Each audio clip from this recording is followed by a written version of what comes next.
What up? We out here. Second live of the day. Great day. It's Sunday. Just got out of church. I had to cut it short to get on the phone with my mother. I was dealing with a thing, but very exciting. Not so much a sermon, but more so a day of announcements, which was actually really cool.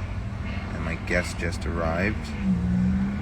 So I'm not getting the option to invite anymore. So awesome. Great.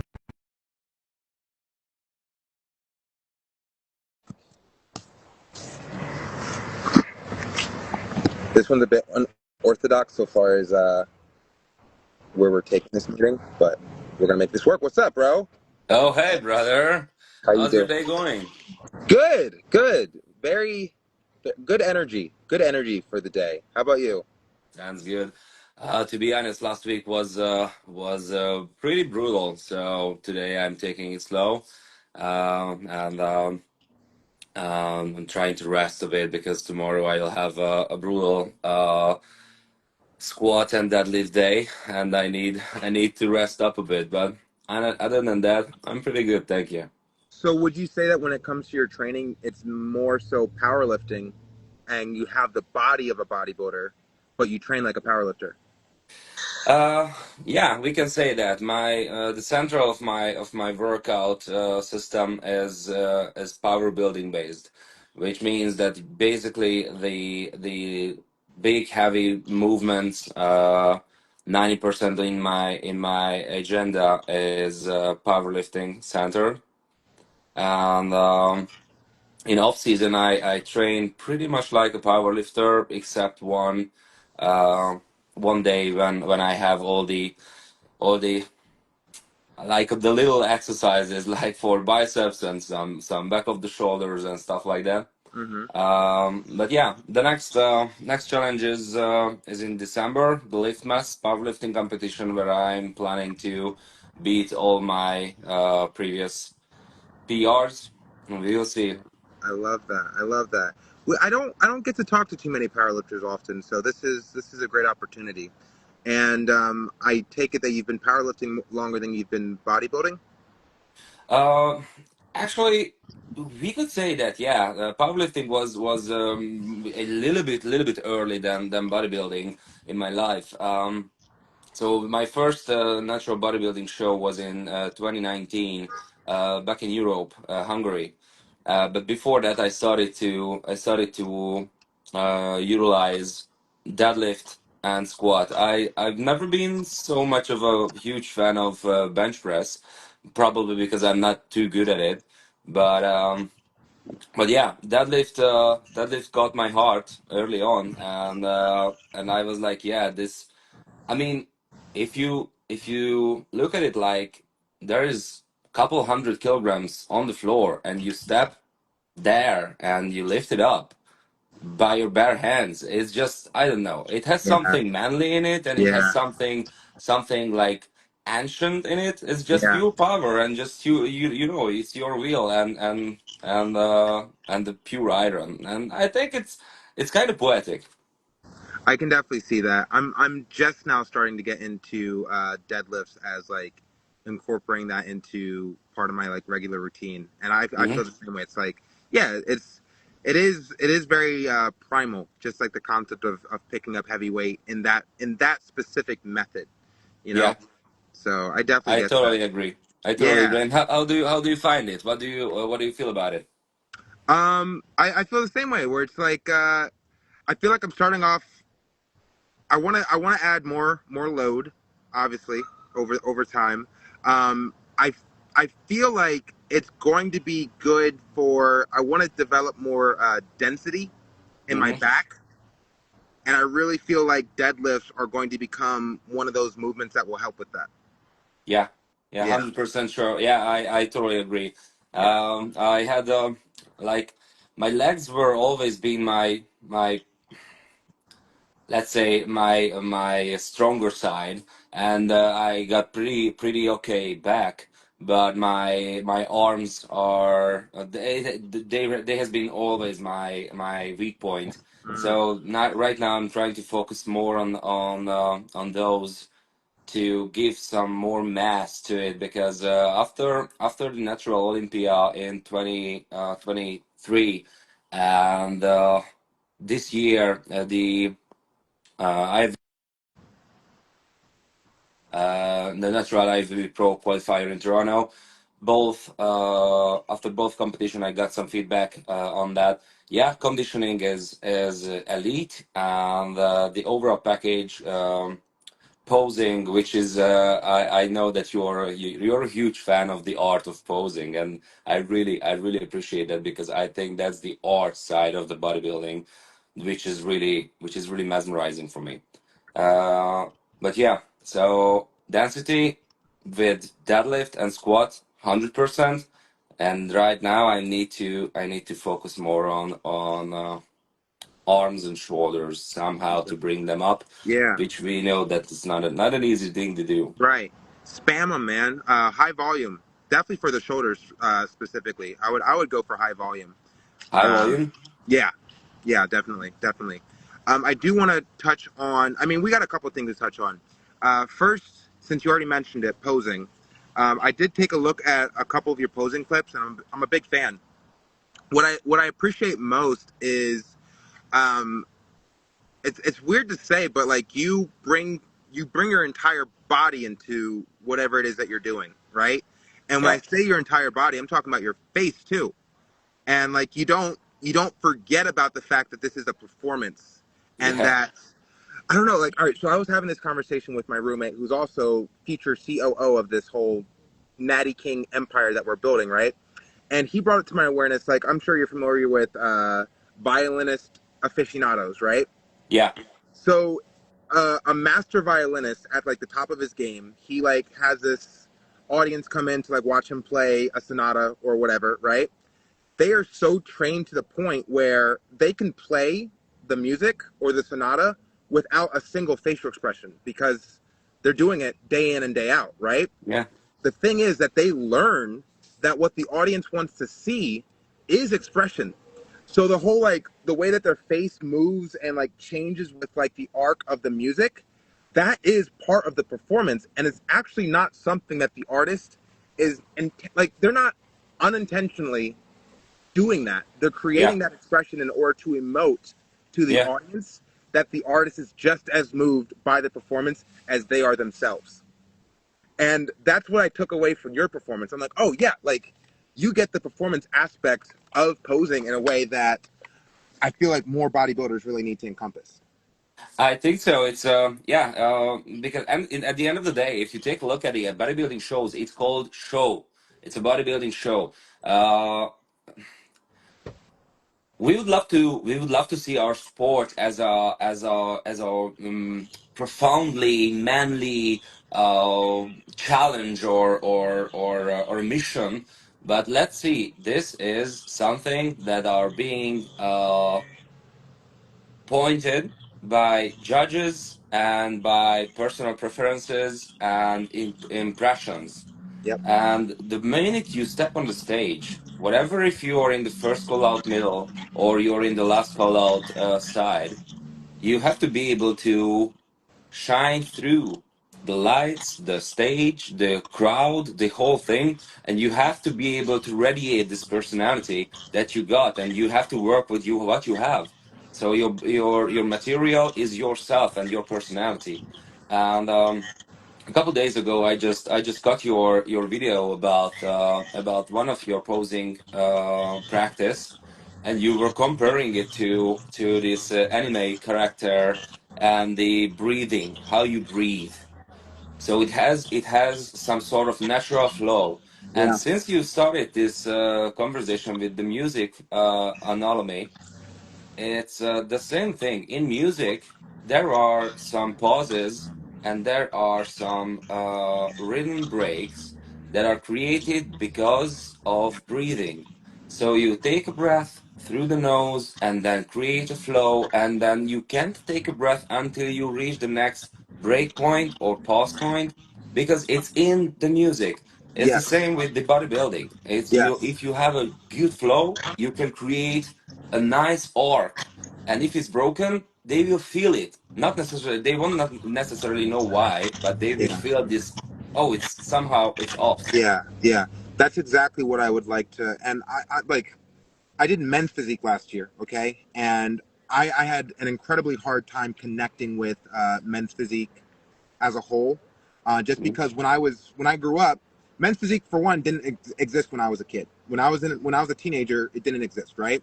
So Yeah, when I discovered natural bodybuilding, I got super excited because it's like, oh, this is an opportunity to pursue a sport that I always thought was cool. I just always dismissed because I was never interested in taking steroids.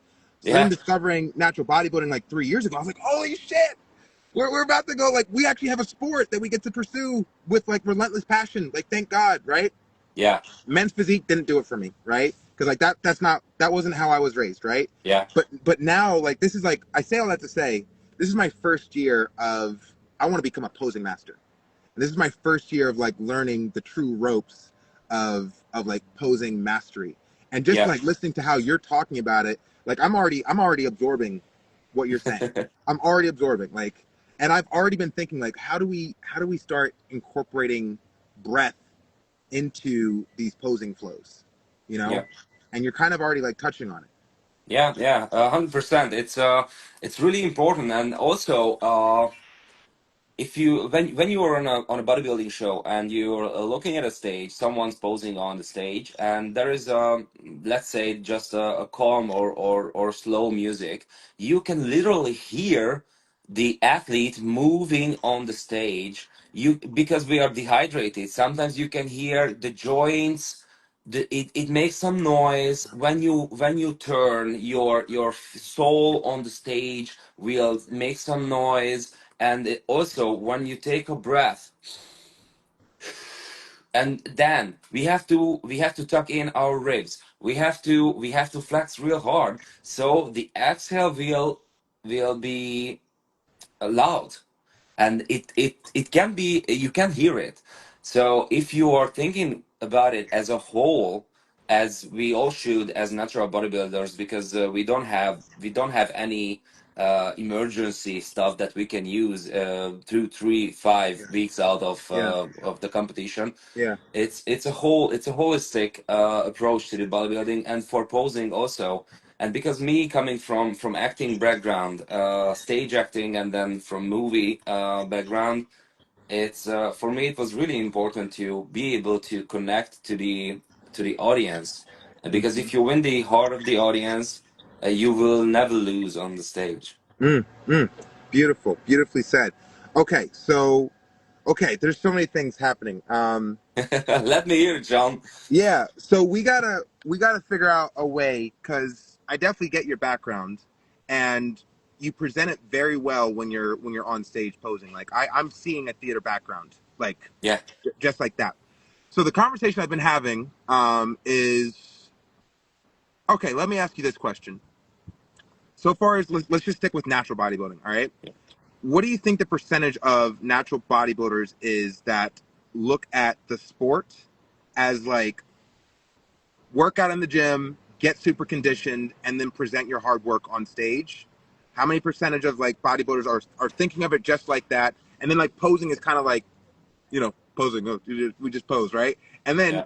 what's the other percentage of bodybuilders that think of like, okay, I'm doing all this so that I can present my best package with like a beautiful, pristine posing flow, and I wanna impress the judges and the audience with how I present my body, how I move from pose to pose, and like the transitions and the flows. What percentage of natural athletes in the sport think of it like that, in your opinion? Unfortunately, in my experience, it's still somewhere 75 to 25%. 75%, and especially in Europe. Around here, since I moved 2 years ago, 2.5 years ago, I moved here to America, Canada, and since then we've been attending a lot of competitions, and I've seen a lot of guys that do not have the conditioning, do not have the muscle mass, but they are already a beautiful, beautiful lyric posers. and that's beautiful thing because they are mostly in junior category. They're 17, 18-year-old guys, and you can tell that they have the work ethic, and they have the focus and the focus point, and the movements and the whole art form on the stage is already there, and they will get there eventually. A few years ago, I was the head judge of the European Championship, the IMBA PMBA European Championship. Oh, really? It was my honor to do that, to do the duty. But lot of guys, lots of guys coming from Germany, from Romania, from there was a guy from Bosnia. He was amazing, and and a guy from Greece also. They were like unbelievable conditioning, brother, like crisp as hell, like huge shoulders, beautiful ratio. Everything was there, but the posing was shit. And I mean shit. So you can't really save it. And during the tanning, I was running around on the event center, and I've seen a couple of guys. And after a while, you can tell by just the face or by just the forearm that oof, that conditioning gonna be fire on stage. And I've seen it, and then on stage they were like shrinking, and because of that, they wouldn't make into the first call out. Yeah. Because they were out of the first call out, their ego also got beaten up, Oh, and they yeah, shrinked more. yeah. And by the time they could present their physique, second or Hmm. third call Hmm. out, Hmm. they were like already destroyed since standing on the stage. Still Wow. standing on the stage. Yeah. That's incredible. That's incredible. All right, that's amazing. All of this really needs to be explored further. You already know that. Well, do you know that this is aiming to lead into an anime that Yeah. takes place? Okay, all right. So I really like to work as if we're already inside the anime world that takes place 20 years in the future, and I'm trying to figure out. And obviously, it takes time. This is still year two of the project.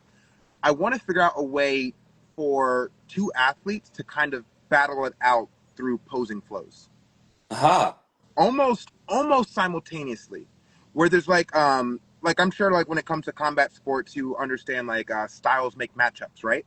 Yeah. So I almost want to create like a rock paper scissors narrative within posing styles that's Yeah. founded under the three pillars of Aristotle's persuasion, which is pathos, ethos, and logos.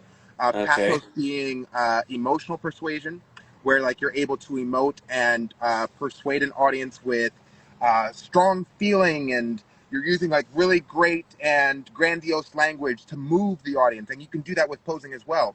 Then you have ethos, which is ethical, values, credibility, identity. So if you translate that from language and speech over to posing, that's like really hitting a pose and staying statuesque. What embodies what the idea, the core values of you as a bodybuilder and bodybuilding as a whole.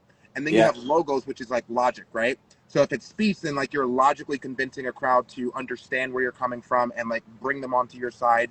And when it comes to posing, it's like the logical sequence of flows, the logical sequence of like moving transition to next, and precision. Yeah. Yeah. Yeah. Yeah. So like in the anime concept, I would like to present like different athletes utilizing different styles within the pathos, ethos, and logos. And like maybe one style beats a different style and like Yeah. something like Yeah. that. I get it. Yeah. Yeah. So it becomes like a rock, paper, scissors. So I would like to lead the Nattyverse style of natural bodybuilding to that destination. But Yeah. I'm looking for like athletes to start portraying what that will look like over the next couple of years. Hmm. Yeah. It sounds really interesting. I can tell that we were the generation. We are the generation being brought up on like Shongoku, Yu-Gi-Oh, and Pokemon and stuff like that. And we were eager.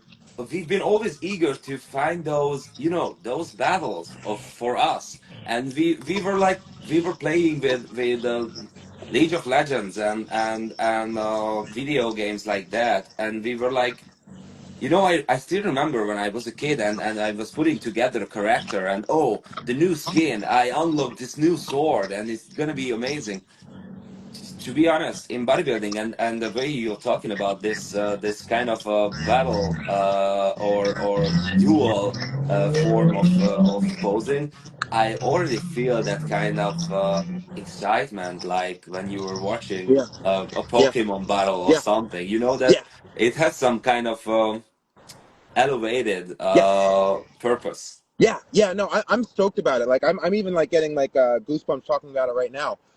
So within the anime, the whole, because I like to use the power of myth so far as storytelling purposes are concerned. I believe that the power of myth is largely untapped in order to create movements within real life. I think we Yeah, can utilize it to much greater extents than just storytelling. And if we think about like some of the most successful stories of all time, like Star Wars or Harry Potter, those are foundationally about mythologized characters who like go through an arc or a journey, beginning, middle, and end up saving the world or saving the universe.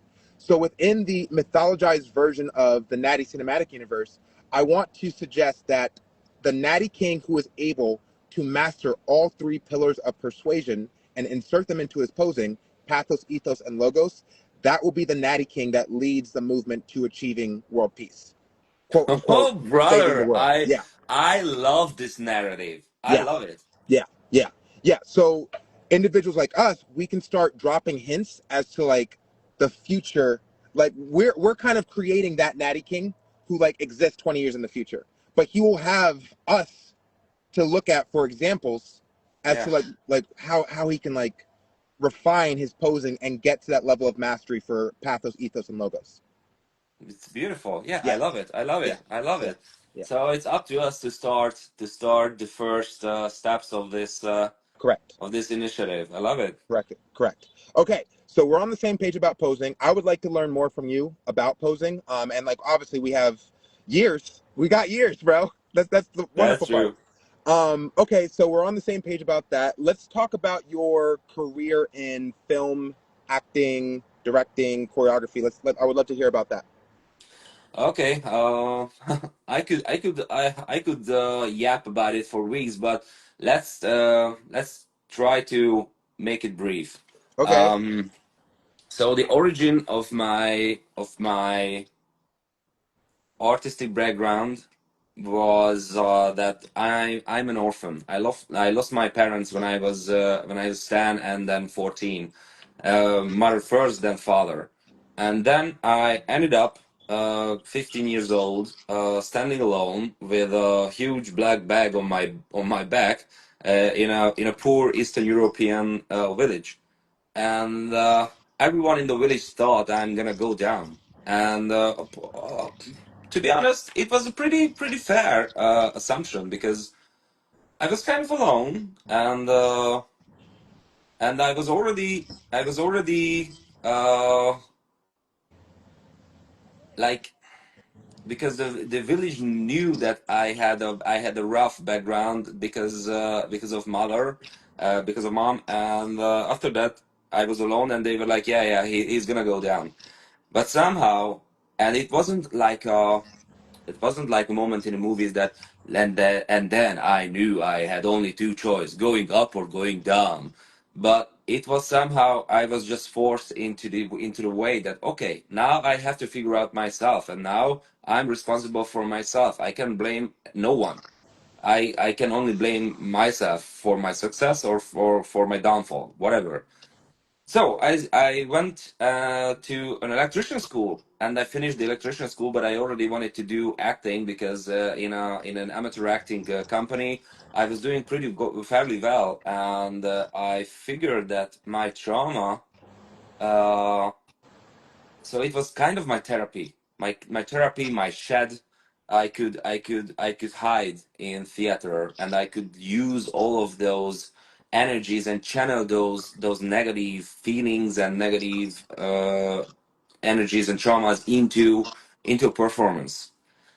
But I became like highly concerned about my performance all the time, and if I'm being liked or not by my environment I'm working with. So after that, I applied for the University of Theatre and Film Arts of Budapest, and then eventually I got admitted, and I started to work in a theater. And for guess what? For the first 3 months, I was living secretly in the changing room of the theater. I've been a student, or I've been a student, and no one knew that I didn't have uh, any money, and I was staying in the changing room, in the men's changing room for the night, so I slept there, and then. After a while, I got my first big role in a big, beautiful theater, and it was kind of happening fast. And then I got some roles in Hungarian TV series and some movies. So and suddenly from nothing, I got in front of the reflectors, and it was like pretty fast. And I started to spend too much time after show in the night in pubs, in living the nightlife, and I started to lose my form. And that's how I got into fitness and bodybuilding for the first time in my life, because I remembered as a children, I was uh, I was looking at, like, I was growing up on Rocky, Rambo, Terminator, Top Gun, and movies like that, and I remember the physique of Conan the Barbarian, and I was like, it's not just like Shongoku, and it's real life. Someone can look like that in real life, and I remember the the feeling, the admiration that I had for that. So then, when I started to lose my shape, my form, I was like, it's not me. I don't want this, and I want to be disciplined. I want to see my goals, and I want to be accountable for myself. And then Thor Ragnarok movie in the cinemas. Fast forward, I went to the cinemas. I'm a huge Marvel fan, and I remember that scene when Thor takes off his shirt, and the movie theater was full. It was the biggest movie theater in Budapest, and it was like, I don't know, 300, 500 people. And I remember the breath taken out of the room. Everyone was like, and I remember that feeling that, oh my God, that guy can reach this impact on multiple hundred people at the same time by just taking off a shirt, because it means dedication, it means hard work, it means a lot of things that you can buy on money. You have to work hard for it, you have to work your ass off for it. And in that moment I was like, I need that. I want to have this feeling on the movie screen, I want to have this feeling in the theater, and I want to have that mental set mindset, that kind of tunnel vision that required for this achievement and for this kind of life. And I became hooked like this, and yeah, the rest is history. I So love it it. was like, I tried to compress it. I'm sorry if That's it was long. beautiful. Beautifully done. Beautifully done. Um, Let me just take a moment to just absorb all that. That's amazing. That's amazing. I didn't know that you were an orphan. That's incredible. Um, that's a beautiful story.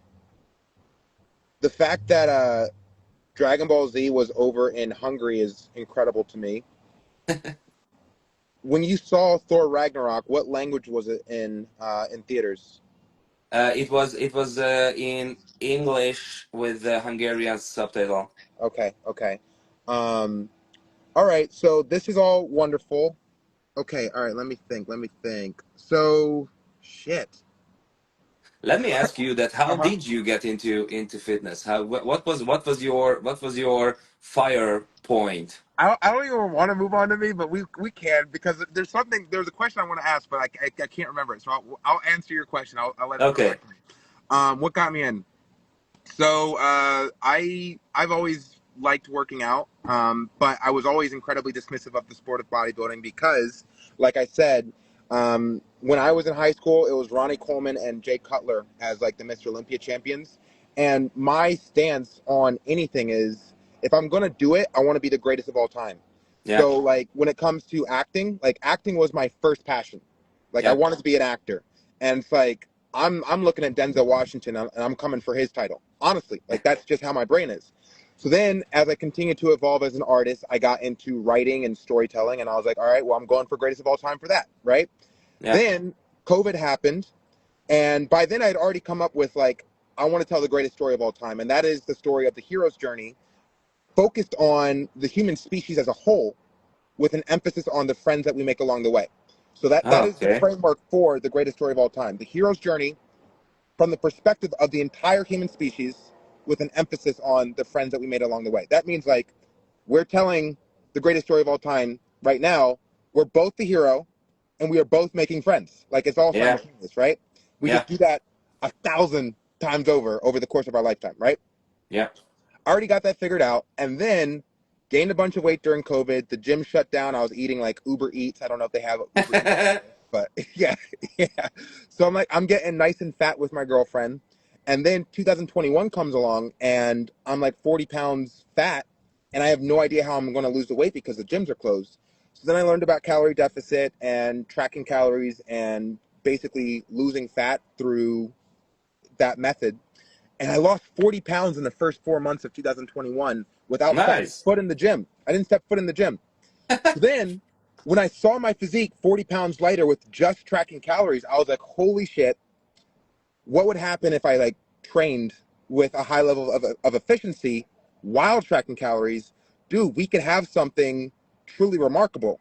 And that's how I discovered natural bodybuilding. And then I was like, oh my God, had I known about this sport 10 years ago, I would have I would have incorporated this into the vision of the story before I got to LA. I would have known like, okay, mind, body, and spirit instead of just mind and spirit. Now we can tell a fully encompassing story of how an individual pursues the best version of themselves through all aspects of life: physical pursuit, mental pursuit, and spiritual pursuit. And natural bodybuilding has an opportunity to display that within the natural athletes. And then we get to take it to like the world, and now it becomes more about physical activity and just not just so much about that specific sport. We're just keeping it grounded for the Natty King because that's the big story. And Yeah. then from there, we get to tell other stories of other individuals pursuing their own greatness in various different ways. Sounds amazing, brother. Yeah. It's a really compelling story, and yeah, for 2020, like COVID, I had a pretty similar, I had a pretty similar story. Of course, everything shut it down in 2020, and I get myself into bread baking. I don't know why. Don't ask me why. I was just like, yeah, I want to do two things. I want to brew my own beer and I want to bake some bread. So I started to bake bread and I started to experimenting with beers. So I put on a lot of weight and then I was like, okay, I gotta get rid of it. So I started to prep myself for 2021, but the world was still shut down, and my wife, she were the only one who was like, yeah, if you want to go to Las Vegas and you want to compete there, and I was like, but I've never been to America, even I've never been there.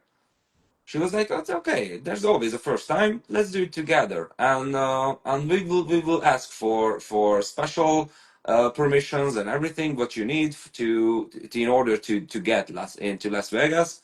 So for the first time in my life, when I stepped foot on American soil, it was during the hard times of COVID, and I was getting ready for the Natural Olympia for the first time in my life, and it was just like amazing to see how my wife believes in the moments when I lost my faith, when when you are down under 4% of body fat, your brain doesn't work like a normal brain. It's a survival mode. You're constantly being questioned by yourself. Am I good enough for this? Can I do this? Can I do that? Am I ready for that? and it was a huge journey, but we made it. We made it to Las Vegas, and it was a successful competition. But I will never forget that very first time when I set foot on America, and I remember I was worrying like hell that look, we will be sent back. We will gonna be sent back to Europe. They will not let us in. And then I was like, okay, but I'm sure they will take away my vacuumed whitefish, because I was trying to prep myself for the road, so I had some vacuum sealed cooked rice and vacuum sealed whitefish, and I was sure that it's gonna be some kind of a problem, or they're gonna take away my protein, because it was like in a Ziploc bag, and it looks like something that you shouldn't have. So it was like full of stress, but thank God I got someone in my corner who can really see the vision, Yeah. who can really understand the journey. Hmm. And if I wouldn't started in 2019, this whole fitness thing on a competitive level, we we won't be able to stay here in Canada right now, because right now what is my pursuit is because is through fitness, is through this whole it was just a smart, it was just a tiny idea that I want to try natural bodybuilding. Let's see what can I do, and now it's a huge part in my life. Okay. As you were speaking, I actually remembered the thing that I wanted to ask you. So you said that you've directed. Yeah. What have you directed? Has it been film or theater? Mostly it was theater. It That's was great. it was like different scenes, and a few one act plays Okay. for my classmates, and then later on I did some like fight action sequence Mm. directing, Mm-hmm. Mm-hmm. and I really into that, because I don't know, somehow putting together a beautiful choreography that Mm-hmm. everyone is safe, but Yeah. it's active and it's Yes. explosive. It's Yes. amazing. Love that. Love that. What about any writing experience?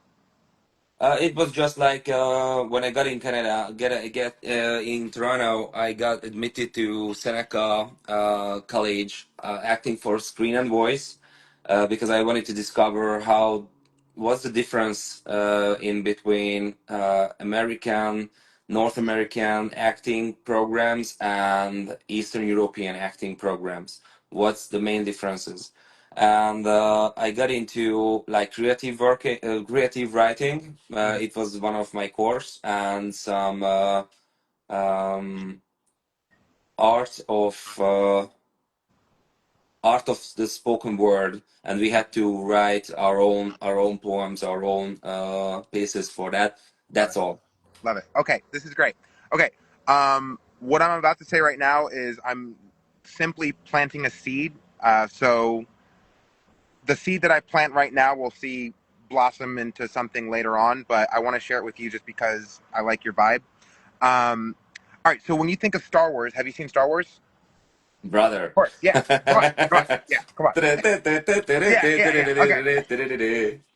So Star Wars is actually a space opera, right? Yep, And the original trilogy is a space opera that plays out in a motion picture over the course of three feature-length films, right? yep, We're obviously doing something very similar.